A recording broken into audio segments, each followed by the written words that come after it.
Hey Gemini, welcome to your 2020 reading. So, the moon is in Gemini today, and I felt like drawn to channel your messages for your year ahead. And it's going to be a very general reading. I'm going to explore the start, the middle, and the end of your year, and we will explore love and career or finances as well.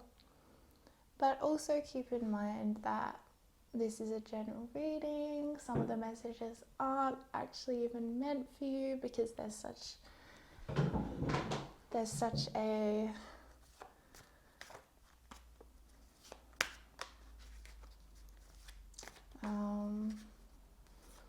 so many influences on the messages I'm picking up on, I guess, such as however many other Geminis there are out there, and it's for an entire year, and we all have free will, so we're always interacting with our timelines and altering things. So yes, just to keep that in mind. So I'm going to start, with your general energy for 2020. The Lovers, which is Gemini energy. Like this is Gemini. The Queen of Wands. The World. And the Queen of Swords. Wow. This is crazy. This is insanely good energy for your general energy. I mean, wow. I think there's definitely a message around like a love connection in 2020 that's going to bring you a lot of fulfillment,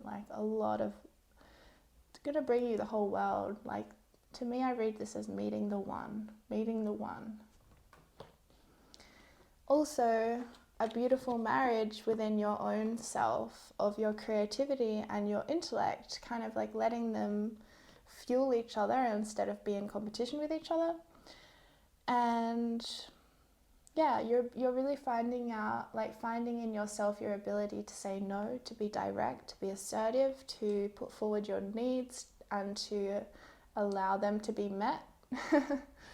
It's really good. It's a lot of creativity. I think creativity is fueling you this year, and also your communication skills are like on point, and you're really feeling seen and heard, and really others are feeling seen and heard by you, which they're really loving. There's a lot of energy around you of like people seeing you in your power, people seeing you in your beauty, in your light, in your influence. Start of the year. The 10 of Swords, the 9 of Wands, and the 8 of Cups. Okay, so start of the year, you're exploring themes of abandonment and of betrayal and heartbreak. And it's not necessarily that these things are happening to you, but it's more that you're exploring this energy, and it may have already occurred in your life and it's simply lingering in your energy field. So Spirit's counsel is to have patience and to persevere, because the 9 of Wands can indicate like a scenario where your faith is tested. It might be tested over a long period of time or just for a while, but it's also a card around resilience. And I feel like, to me, I'm reading this as like you are really meeting like your wounds of abandonment and of heartbreak and such. You're really meeting them with like a new perspective. Like you're allowing yourself to see your own resilience and see the lessons that you have learned through pain, through suffering. It's really like rewarding you, basically. It's like this test of faith thing. It's like the conditions are challenging, and yet you're still keeping on. You're not abandoning yourself, I just heard, and that's huge. And that is what heals abandonment issues, you know? When we cease to abandon our own self is when we've healed abandonment issues. All right, so I'm going to draw like one of these angel oracle cards as well. Blessings. Hidden blessings, huh?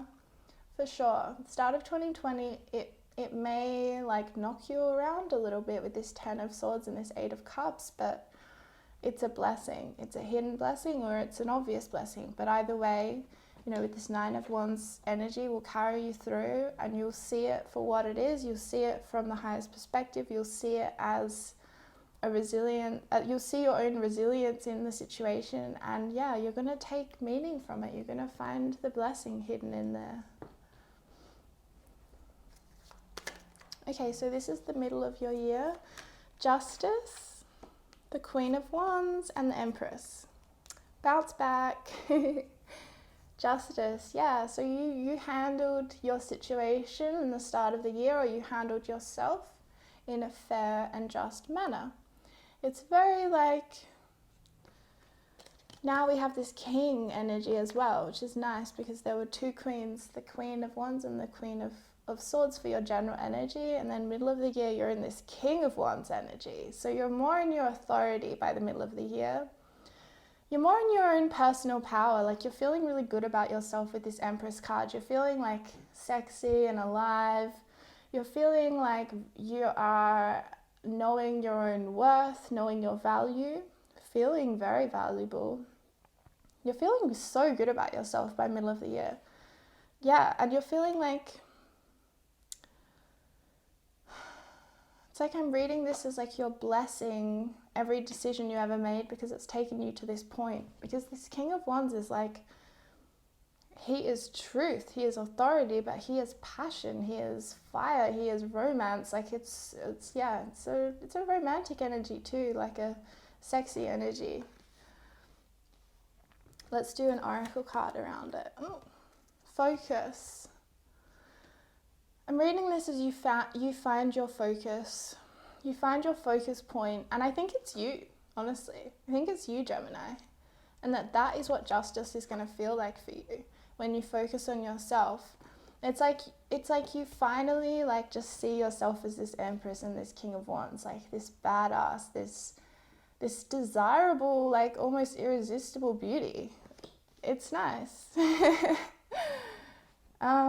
of the year.